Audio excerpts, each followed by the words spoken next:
And now we're going to waste a bit of Jane Manzone's time. Jane is known as Hamish Smith on Twitter. Jane, how the devil are you? I'm fantastic, Martin. How are you? Fine. It's lovely to see you. Lovely to see you too. So you did the nativity already? We filmed the nativity and had the Christmas party all yesterday. Wow. And what's the filmed nativity like? How did you manage that? That was interesting. So year 5, my class had to do the 3 wise men, and I had to invent a dance. So we did it like a Scottish reel, but we were carrying presents and following a star, and I was banging a tambourine. But we had a green screen, and somebody technical will magic it up so it'll look Christmassy. And I'm looking forward to seeing the finished thing with the little ones, because obviously we're all bubbled, so the little ones we all filmed separately, and then we're going to put it all together and put it on the online classroom. And what are you using for baby Jesus? We normally use a baby, but I don't know what we're going to use, because normally we do the nativity in the church. I think we did it in the Italian church last year. We did it at St Peter and St Paul's the year before, which is my school. So we've got our own church because we're Catholic. And we normally use like the newest baby that the mum will lend us for baby Jesus, but I don't know what the baby was this year. Right. And is this film going to be available just to parents, I suppose? It's not going to be sort of put out there for the whole public to watch?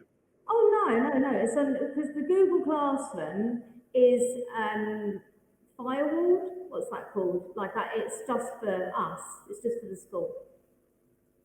So it's secure for parents to view it themselves, but it's not going to be an international production. They're not allowed to. There's GDPR thing now.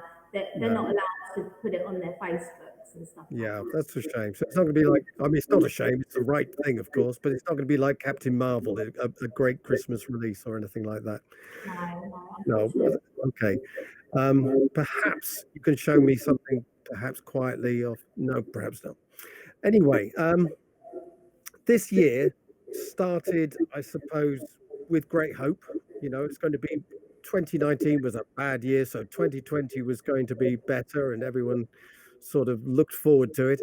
And then it did take a slight turn for the worst come March, though the signs were there before. I remember you, I think just as lockdown was that moment before lockdown happened, when it wasn't lockdown, but the pubs were open, but we were told not to go to them. Yeah, I remember that. Yeah, you sort of had an interesting attitude towards it then, that you were sort of quite blasé about it, but then got I mean, you we could didn't know what was coming. So tell me, what happened in March to you? Oh, well, the day before school closed, I got sick. I suddenly, in the staff room, had a very high temperature. Somebody did the automatic temperature thing on and got sent home. And then they weren't testing then, obviously, were they? But I had every symptom under the sun. And then, the really high temperature and the pains everywhere and the nausea and all the other things. And then the cough that went on for ages. And I had 2 rounds of antibiotics to try and get rid of it. Can't remember what the second one was called. I'd never heard of it before, but I did get better eventually. But it took about 5 weeks, so I think I've had it. Hope. It sounds very much. It sounded very much at the time that you had it. You've gone through the classic symptoms and some extra symptoms as well. Did it go for a long time afterwards? I mean, you say 5 weeks, which is a reasonably long time, but did you have any long COVID effects, perhaps? I don't think so. No, not really. I don't know what are the long COVID symptoms, like just fatigue and things. I don't have time to be fatigued. I've just got to work. So. Perhaps teaching is long COVID. It's just the fatigue of teaching is actually long COVID. It's been there for ages. Yeah. You were teaching from your bed, I heard. Well, I was doing the online classroom pretty much, I think from week 2 of being ill.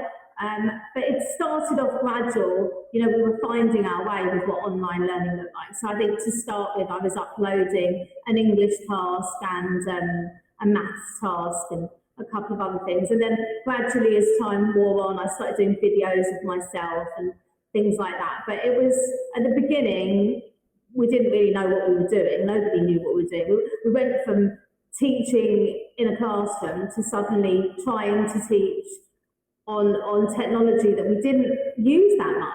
We didn't even use it for homework back in March. We use it for homework now, so we've used it for parents' evening. So I think out of COVID, we've teched ourselves up. That's the word. We've learned how to use the technology a bit better. But there's a long way to go. I don't think we use it as well as it could be used, but we need training. Most of the time we're teaching in front of children, so we don't normally teach via a computer. And when the first lockdown, how many kids were coming into school over that time? Was it a large number or just a few? Okay, so when schools reopened, it was for year 6, wasn't it? And year 1, was it? The little ones? And key workers. So we had 3 bubbles, and last year I was year 6. So we did a 2-week rota. So I had 9 children on week 1, 9 on week 2, and the key worker children were still in their bubble, a different bubble. So we did, I had most of my children in. I think just 2 children from year 6 didn't come in during that reopening. But then the other classes, so years 4 and 5, they just had online provision. And the kids who were in all the time, so the key worker kids, are they noticeably better at doing various subjects than other kids who perhaps have had a more disrupted time, have been home for longer, or is it not noticeable now? I don't think so. I know they keep saying, oh, children are 6 months behind or whatever this is. I don't see that. The noticeable difference was stamina when they came back. They were very tired and they weren't used to sitting in a chair and writing for a whole school day, and it took them quite a few weeks to get back into it. They've missed some curriculum, but not so much that they couldn't catch up. In my opinion, I don't think there's a huge, gap that they can't catch up in the next few months. And how about reading? Are they reading books or are they just now wedded to screens? No, they're reading loads of books. Yeah, they still read. And is there some sort of digital divide, do you think, with some of your kids in Islington who perhaps Yeah. come from slightly better off backgrounds than others? Yeah, I mean, there definitely is a difference between children who have got, obviously good provision at home, and parents who have got the time and the wherewithal to sit down with them and help them upload things. But for the children who haven't, we either lent them devices or we provided kind of paper homework and paperwork. We did our best for those children. But there's obviously going to be a difference between the home situations of children. And have you noticed anything with these pupils' well-being? When they first came back, I was glad that they'd come back because some of them looked like they couldn't have coped with much more time at home last year. They looked like they'd been cooped up, but children bounce back. So I haven't noticed any real long-term psychological, emotional effects. I'm sure there are some. I'm sure there are some with some children because it would have been very hard. Children in families in flats with 6 or 7 of them. I know that there's been families where they've got grandparents in there, so that the children have been stuck inside because they didn't, the parents were worried about the grandparents who were living with them. So, yeah, I think some families have been through a really, really tough time. Right. And how about staff? Staff? We're quite resilient as a race, teachers, I think. We have to be. We get a lot thrown at us all the time. Things are always changing with exams or just anything that happens in society, we seem to get blamed for. Like let's add a new thing onto the curriculum and solve that problem. And yeah, that's teachers. Teachers can sort that one out. So we're used to having things thrown at us, and COVID was like a prime example of that. Society's in chaos. The schools can work it out for themselves. We're not going to help them. We're going to make things like way harder for them. That's what I felt like. Like everything was super hard, and we were just guessing and second guessing. And how can we sort this out? How can we make things safe? Like every school had to do like a one-way system and hand sanitizing stations and bubbles and work out how you were going to get provision for children who are at home and children who are at school. Like it was really complicated logistically. So hats off to the head teachers and the SLT and the people who are working behind the scenes to make things work. I mean, I'm on SLT, but it's a very small school and I'm full-time for class, so logistics weren't really what I was doing. But I know it's been really hard, with free school meals and delivering stuff. It's been difficult because that's all on top of being teachers, which is hard enough at the best of times. Like delivering education to 30 children of disparate levels of ability and various needs and home life. That's hard enough without there being a pandemic. That you have to invent new ways of reaching everyone. It's been ridiculous. Like I'm more exhausted than I've ever been. Right. Have you had to be jolly?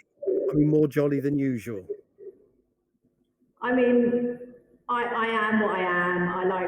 I take my job more lightheartedly the older I get. I know it's a serious job, but you have to realise that life is not just school. So children have got home lives, and the world is out there. You can't be super serious all the time. I mean, I see that the young teachers, who are very, very worthy. That's what I was like, like everything was so important. But now, you've got to go with the flow a little bit. I've been teaching 25 years nearly now. You don't look it, dear, as they say. I mean, no, God. Thank you. Now, in terms of the kids, you mentioned there's a pandemic out there. Do they feel their childhood has been robbed from them? And these are the sort of headlines that have been on the news, Do they feel that, do you think?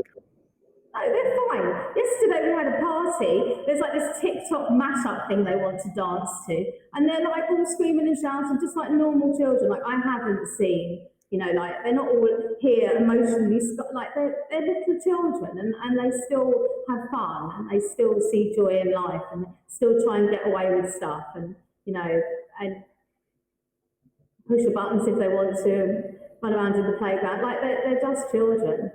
Still, thank goodness, mercifully. And how about the free school meals fiasco over half term, the Marcus Rashford stuff? Has that affected your school at all? Yeah, I think so. I mean, as I said, I don't deal with those kind of logistics, but I know the school office and the head and the deputy have been sorting that out. So everyone's going to have a Christmas dinner as well. I haven't heard that. Would that be the next thing? Marcus Rashford says free Christmas dinners for everyone. Will that be perhaps something that comes up? I don't know. Maybe we'll have to come in on a motor and do Christmas dinner in the hall. Now, why can't teachers do that, eh? Come in on Christmas Day. Sorry, that's my phone keeps ringing. Sorry. Is that you? Yeah, right. Sorry. Do you want to get that? You've shut it away, that phone there. In terms of the unions who've talked about wanting to close the schools earlier, the teaching unions have mentioned this, particularly if COVID rates are going up and London's moved into tier 3 today. What's your thoughts about closing schools at the moment? Well, as I said, I'm not an epidemiologist or a scientist, and if it's safe or safe enough, we should open. It's the best place for children to be. And if it's not safe, then shut, but make up your minds. That would be good, wouldn't it? The mixed messages are the thing that damages, because, we've had to change everything around this week. we didn't plan on doing a Christmas party and a nativity on one day, and so it's that confusion just doesn't help anyone. Obviously, we're used to thinking on our feet, but it would be nice if people just made up their mind. Right. And have you had any COVID outbreaks at your school?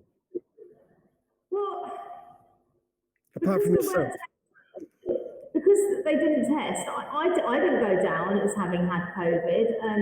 I think there has been in the community, we've shut 2 bubbles because of something, but like, you know, it's not public information who it is, whether it's a member of the family or it's something like that. So I expect there's been COVID. I mean, we're in Islington, it's a really hugely high rate. But I mean, my gut feeling is we all had it in March, asymptomatically or actually symptomatically, and hopefully we're kind of immune. Because we haven't really recently, nobody's been sick, so touch wood. So you think your school might have herd immunity at your school then? Maybe, who knows? I mean, like, we were all ill in March. Lots of us were ill in March, you know, just before lockdown, not just me.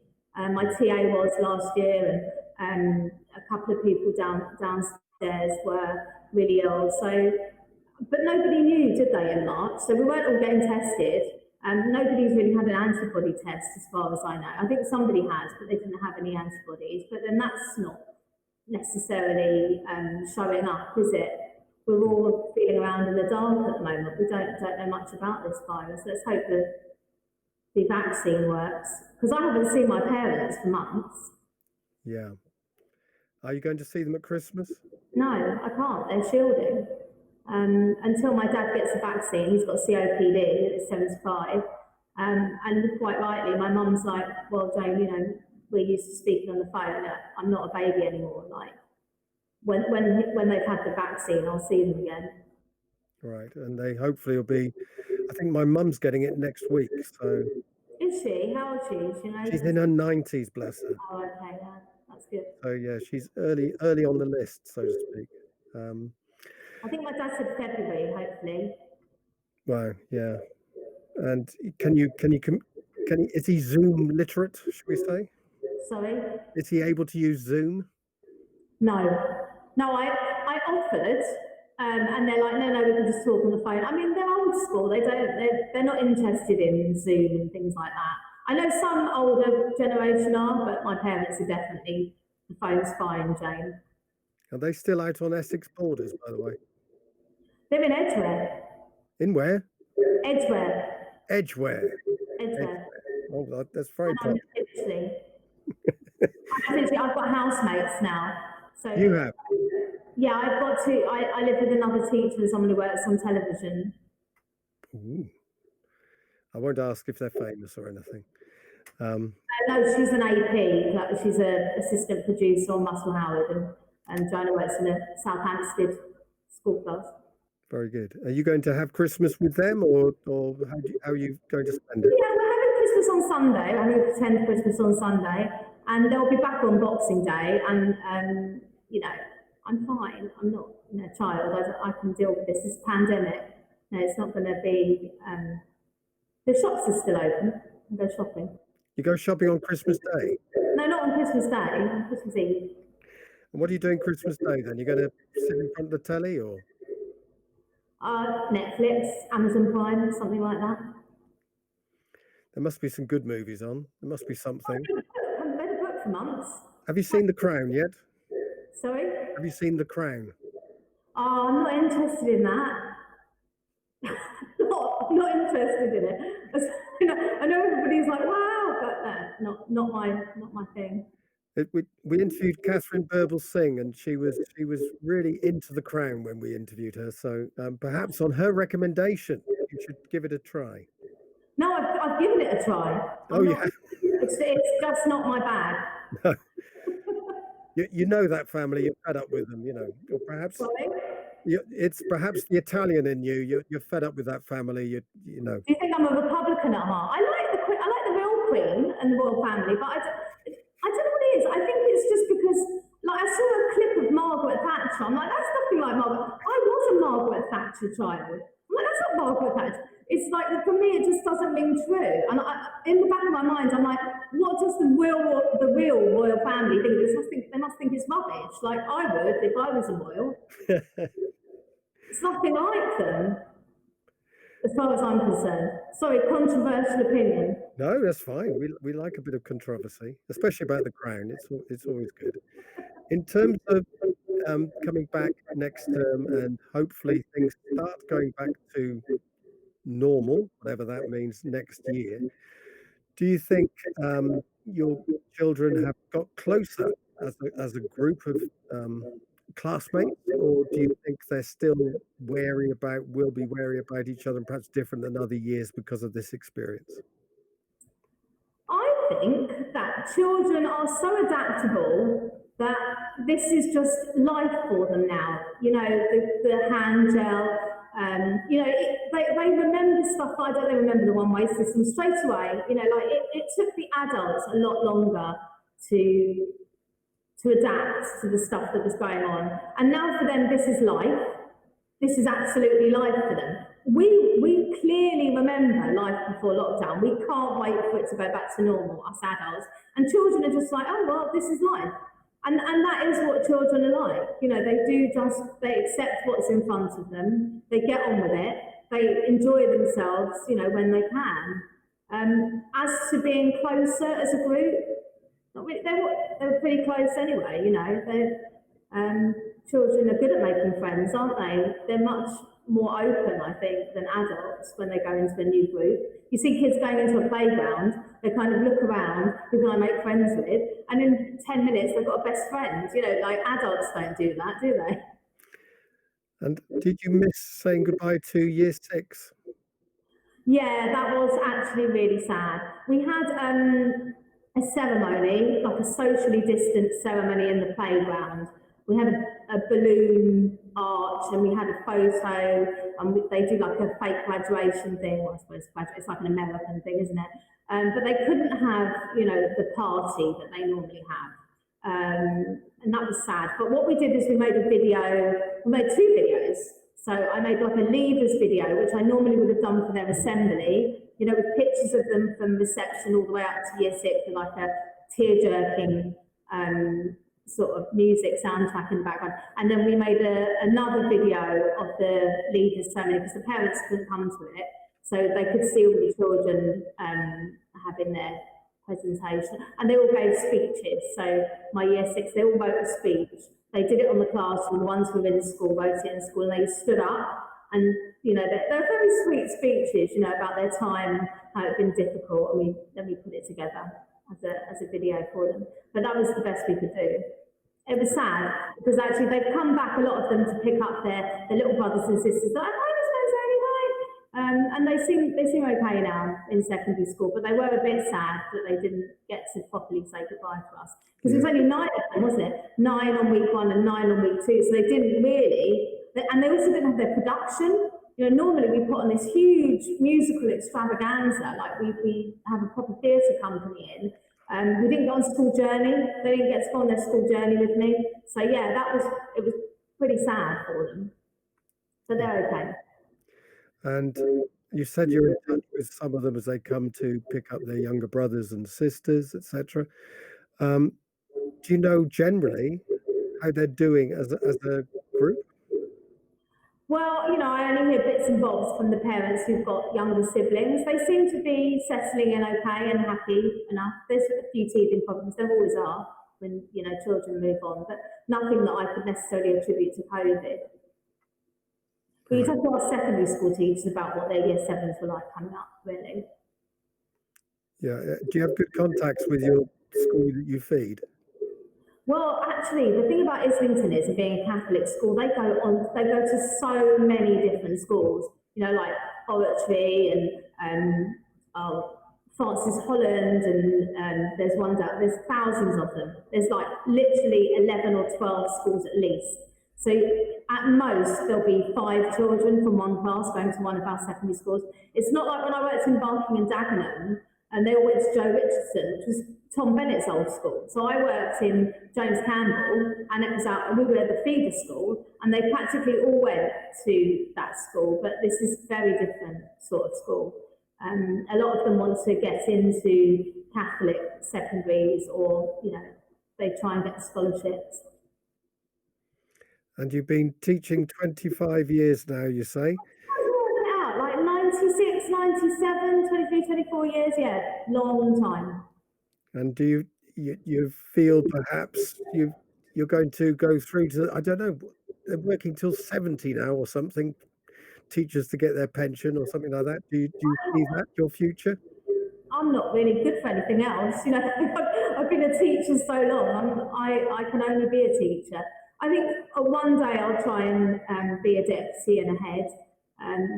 Hopefully in the next 5 years, something like that. Try and move. I'd like to finish my career as a head teacher, but I love being a class teacher. So I still enjoy my job. I still enjoy it. I mix it up every year. I try and do different topics and different books, and the children are always different. So it's still interesting, and I wouldn't want to work in an office. The only thing I think sometimes when I walk past these plush offices, because I work in Farringdon, and I look in, and they've got these pristine, beautiful decorations and everything. They're probably socially distanced and everything's calm, and I'm like, that kind of beautiful environment, it's a shame children don't have it. These people, they get these gift baskets every 5 seconds. I mean, I work with someone in television now. They get these well-being baskets and all sorts of perks and beautiful working environments. And we're still painting over, peeling. We've got no money. The government gives us no money, and yet you've got the next generation here, and you've got people working in Google down the road or whatever in the best offices with the best chairs and furniture and bean bags. I've got a friend who works in one of these new tech companies like TikTok and these Bluetooth, and they've got bean bags and slides and all sorts of things that kids should have in their office, and these are adults, so they can play. But what we've got in our playground, we've got a square of concrete. That annoys me. But my job. Part of that is the infantilism of the office space, and perhaps we're not producing adults anymore. We're just forever going to have children at primary age children, perhaps all the way through our office culture. I don't know what's going on there. Do they need to grow up? It's mental. So you've got people at Google and TikTok sliding around on a beanbag, and schools don't have nice things really. That they spend a fortune so adults can play. I think that's unfair.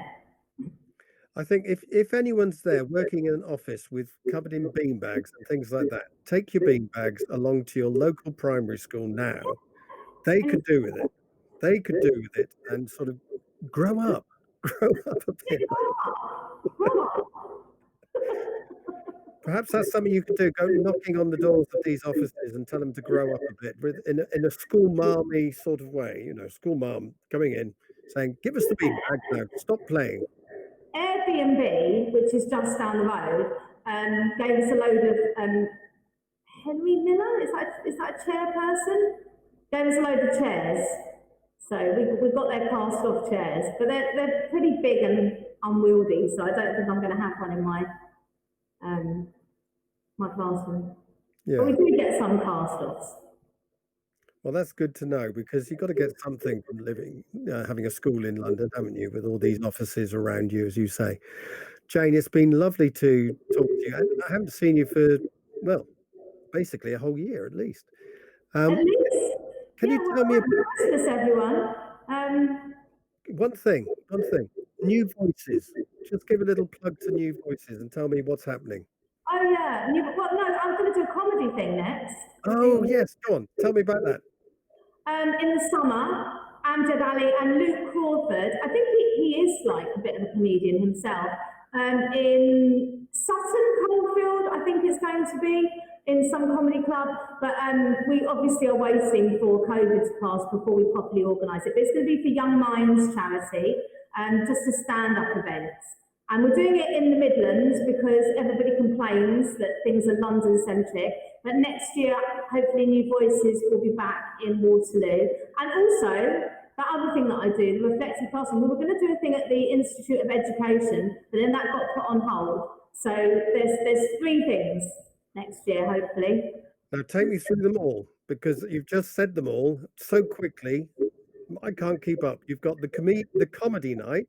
The comedy night for charity, Young Minds, which will be in Sutton Coldfield in a comedy venue. Has it got a name, a website associated with it? Anywhere? Anyone can Somebody contact you? designed a logo, comedy, share the joke hashtag. I thought that was good, you know, like share the joke. I thought that was good. But we've got a few big names said they'd do it. And if any famous comedians who were teachers want to come and headline for us, please do. And then we've got New Voices next year. It's always in October, isn't it? And then the other thing, which Tell us about New Voices. Come on. I mean, some people might not know what New Voices is. Well, New Voices was a reaction to the fact that there was all the same people all the time at every single education conference I went to for years. And I was fed up with it, and so were lots of other people. So I said, well, let's have a new conference where the only people speaking were people who've never spoken before. And that was the concept. And we did it for 2 years, didn't we? And it was gonna be our third year, but then COVID struck. And it was really successful, like it was great. You had Amanda Spielman come along, I believe, HMCI herself, to your last conference. Sorry, repeat that? You had Amanda Spielman come along. Oh, yeah, I think Amanda came both years. Yeah, Amanda thought it was great. Me and Amanda, we're like that. You wait till your next Ofsted.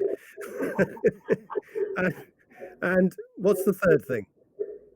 Oh, well, this was sort of being organised, and we had a meeting that was big, but it didn't happen. But I think reflective class, we're going to do like a more cerebral thing about research, maybe in the Institute of Education, but that at the moment is not organised at all. But hopefully, have to talk to Ruth as well, Ruth Lusmore. Okay, so that's on the back burner, but on the back burner. It was definitely being organised, but then everything just went. Yeah. So how can people contact you for these things? Well, hey Miss Smith, if you just tweet me, if I'm not following you, I'll follow you and you can DM me. There you go. Follow back promise there from Hey Miss Smith, at Hey Miss Smith on Twitter. Do contact Jane. She's well worth getting in touch with, and her enthusiasm will drive all these various projects forward. And I'm sure she'll make a wonderful head teacher someday. Jane, it's been lovely to talk to you. I love the fact you've got a lovely little Christmas tree on the wall there that obviously people have taken time and care over. It's lovely to see you, even though it's not in a Christmas drink sort of way, but it's, online or whatever this could be called. Have a great Christmas. Yes, happy Christmas, everyone. Lovely to see you, Martin. Take care.